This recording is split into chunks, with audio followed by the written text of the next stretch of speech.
The conflict surrounding the Islamic Republic of Iran seems to have created a new reality full of unpredictability. So far, the decapitation strategy pursued by the United States and Israel has not produced the outcome many policymakers expected. Iran's newly appointed supreme leader, Mojtaba Ali Khamenei, is widely regarded as a hardliner with no apparent ambition to alter the course of the Islamic Republic, a development that could carry serious consequences for Iran's immediate neighbors, particularly at a time when some Gulf countries may not feel sufficiently protected by the United States. In the meantime, the official visit of the President of the European Council, Antonio Costa, to Azerbaijan, a first ever visit by an incumbent EU leader of this caliber, and the strong Turkey-Azerbaijan coordination in the face of the threat emanating from Iran have added to the overall intricacy of the regional power dynamics at play. These questions, alongside many others, including those concerning the wider international order, have been amongst the key themes discussed at the Baku Global Forum currently underway in the Azerbaijani capital. You're watching Context. I'm Morkan Amashov, and today I sat down with the former president of Croatia, Ivo Josipovic, to hear his thoughts on all of this. President Ivo Josipovic, thank you very much indeed for accepting our invitation. I'm very grateful to you. It's my honor. Well, this conversation of ours, this interview, is taking place on the sidelines of the 13th version of Global Baku Forum, organized by Nizami Ganjavi International Center. Also, against the backdrop of massively consequential developments happening around the world, in particular, of course, in the context of developments in and around the Islamic Republic of Iran. Azerbaijani President Ilham Aliyev earlier this week received EU President, Mr. Antonio Costa. So many developments have happened. My question to you is very basic. What is the prevailing sentiment this year as long as this congregation is concerned? Yeah, you already asked. That means we are dealing about different subjects of international politics, very important subjects, but in every of those subjects, somewhere behind is this big crisis caused by attack on Iran. Also, these events between Israeli and Palestinian as well. But we should not forget that there are also some other crucial places burdened by the war, like in Africa, especially in Africa, yes. But now everyone is now in fear what will happen. No one knows, I think. What is happening in the context of Islamic Republic of Iran is massively relevant to Azerbaijan because this country was attacked in a drone attack. It was subjected to Iranian attack back on the 5th of March. And then EU President was here. Azerbaijan received support from many global and regional actors. What do you think should be the reaction of countries like Azerbaijan when facing such a challenge? So, as I know, the answer of Azerbaijan was really wise. That means Iran was warned not to do such breaches of international law, but at the same time, your country offered humanitarian aid to poor people really suffering in Iran by attack of the United States and Israel. I think it's a very wise approach, and probably that is one of the important reasons why here we are in peaceful conditions.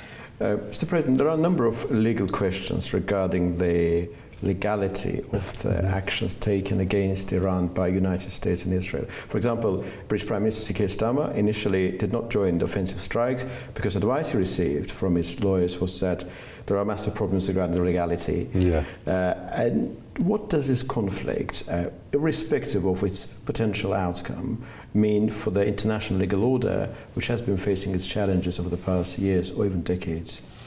In my opinion, one should not be a very big expert in international law to understand that it's really against the law. It's against the law. There was no legal reason that can be excused for the attack done by United States and Israeli. And it should be looked in the context of other policies of President Trump and the United States today. So, especially this attack, but also the other Other issues by United States are destroying international order, definitely international order. United States is diminishing role of UN. Also, United States is leading international conventions, very important international conventions of different kind, and also leading international organization, many of them. So also treatment on weapon, different kind of weapon is also abandoned by United States, and that's not good for international legal order. So I think we are witnessing now complete questioning of international order, not only international order, but international institutions and international law as well. So it looks that the United States decided to destroy everything that was built after the Second World War, and I think it's not good for the world, for humanity as well. Is it because the United States wants to create something new? That's the reason wwhy they're destroying what is collapsing anyway? Or is there such a different intention behind this? It's very hard to analyze in the details because in some aspects the behavior of the President and the United States is unpredictable. You cannot always find what is really behind this, and it is probably the worst situation. So yes, President Trump is trying to build alternative institutions, but it's not accepted all around because the world will not or would not like to be just puppet in the United States hands. So it's not very good for the world, and I hope that the United States will in one moment be back to international institutions, to international agreements and international law in total. Mr. President, should we take it for granted that you are not very optimistic about the prospects of Port of Peace, which was launched on the 22nd of January in Davos, Switzerland, with the founding charter being signed on that date? Yeah, you know, because if important parties do not respect what's signed or do not respect international order, well-established international order, then we should be quite suspicious about what will happen in the future. So that was the reason I told you at the very beginning, no one knows really what will happen. There are different scenarios. There is, let's say, a relatively good scenario after all this that the war will stop by making some compromise from the parties, but there is also the worst scenario, it's a Third World War. And it will be catastrophe for humanity and the whole world. Back to the point about Port of Peace. You're a lawyer, you're specializing in the field of international criminal law. Yeah. The founding charter of that body, called Port of Peace, makes reference to UN Security Council resolution adopted in November, but its remit is beyond Gaza-related matters. It projects an image of an international organization dealing with all sorts of global conflicts. Do you find it legitimate? There are many founding members there, Azerbaijan is one of them.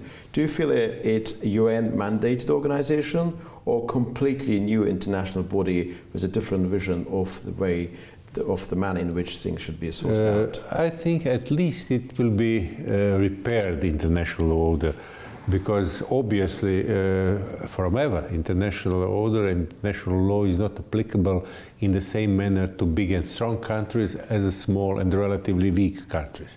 So in principle the strongest countries, superpowers, do not feel many reservations when we talk about breaching international law. They just break it. So we are witnessing now that there is no respect for international law by United States, Israeli, and some other countries, of course Russia concerning Ukraine. So it's a really big challenge for international order. I hope that in one moment the countries, especially big countries, will understand that international order, stable order, is even in their interest. Yes, they can do whatever they want, but finally it's going to hurt even them. We see now that in the United States it's a relatively strong movement to press to President Trump to stop the war in Iran because of economy, because of security, and other important reasons for the United States as well. So this adventure, starting war in Iran, is now also harming not only in Iran, of course, Iran is the biggest victim, but also the United States. What is the essence of international law and principles, main principles of international law? I think there are not very many people loving the regime in Iran. That's one question. But the other question is it in accordance to international law to attack it without any legally based reason we can find in international law? It's kind of said that there are innumerable problems with the Islamic Republic of Iran. It may indeed be a danger to its neighbors and so forth, but it doesn't necessarily mean that it's legal to attack Iran. It is being attacked now. I would like to ask one more question about the European position. Croatia joined the European Union, if memory serves me correctly, back in 2013, when you were actually governing the affairs of the nation. I signed the agreement. You signed the agreement, of course. What do you make of the wider European position when it comes to this? So it's very important, this whole issue concerning Americans' position in the international community is really touching European Union because it shows a very important fact. The fact is that European, in spite having all preconditions to be really superpower, is not superpower. It's not superpower because there is no enough unity, especially in security and foreign policy, but also in some other areas. And it's definitely now, for me, clear that if European Union will to survive and will to play important role in international relations, it should transform in some form that no politician like in European Union. I don't know anyone claiming that European Union should become United States of Europe. But I claim it because it's very important to have more efficient instruments to be equal partner to the United States, to Russia, to China, and to other big players on the globe. So if leading politicians in the European Union understand it in one moment, then all outcome can be more positive. The war is not giving any, in principle, no giving any positive outcomes, but the only one can be the conscience that the European Union should transform to build institutions, strong European institutions based on democratic principles, and not to destroy present countries, no, but to transform itself to some kind of confederation or something like that. You believe in federal Europe, which is acting as a geopolitical bloc on a par with the United States. Would these elements constitute the essence of your understanding what Europe should be all about? Yeah, definitely, because today is very clear, I think, to everyone that the European Union is not a big player on the scene, not so important to influence global tendencies, and it should be changed. It should be changed because of our security, European security, and the future. We should be partner, not just observer of what's going on. Recently, EU Commission President Ursula von der Leyen, while talking about Azerbaijani-Armenian peace process, compared what is presently happening between Azerbaijan and Armenia, which is based on, of course, connectivity, trade, to post-1945 Europe, saying that in the same way former enemies on the continent came together along the lines of Cold and Steel Alliance and so forth, Azerbaijan and Armenia now building their future on the basis of connectivity and trade.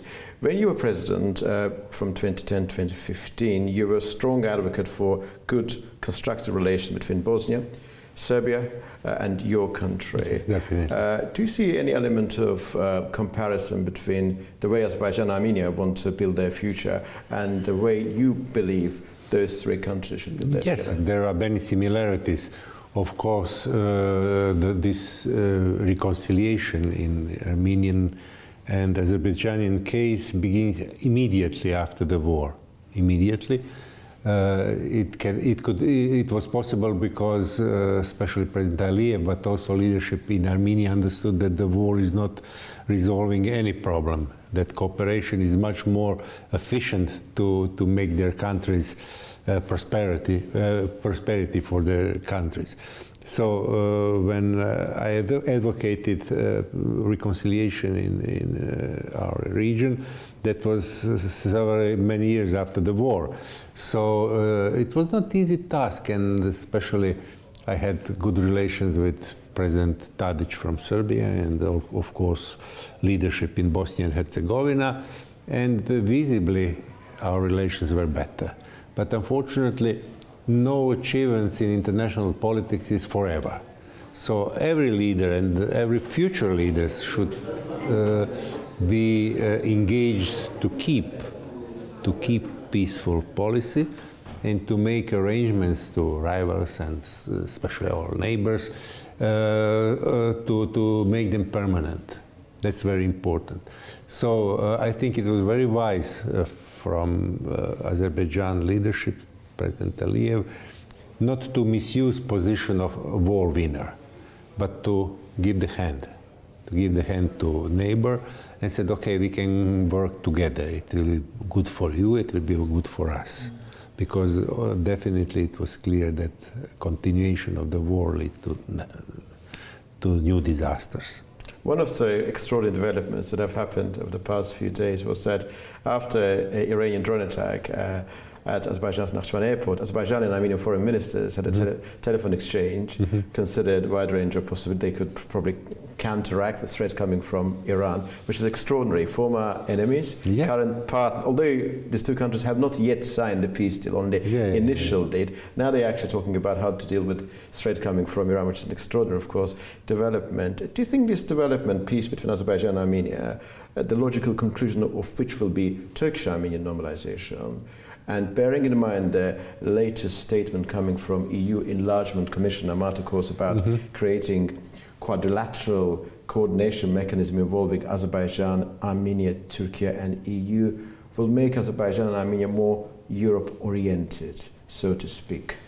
So definitely the future of every particular country should be in your hands, in hands of particular state. But from my point of view, this was a very good initiative. And being closer to European Union means to accept, firstly, values, some values. And the most important value of European Union is peace. Because European Union was and is the biggest peace project in the history.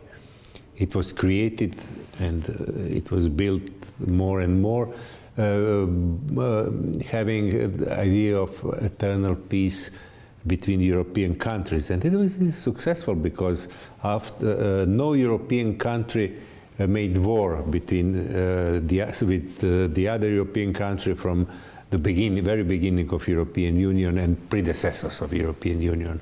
It was this name was accepted much later. So for me, it's primarily peace project, and to understand the essence of European Union, we have to recall this period after the Second World War, when it was decided to replace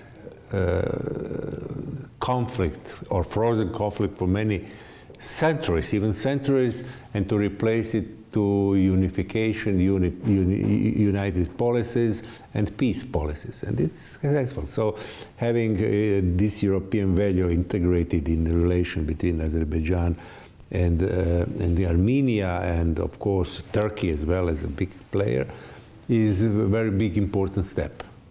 Mr. President, very grateful to you for your time, and thank you very much indeed for your answers. Thank you.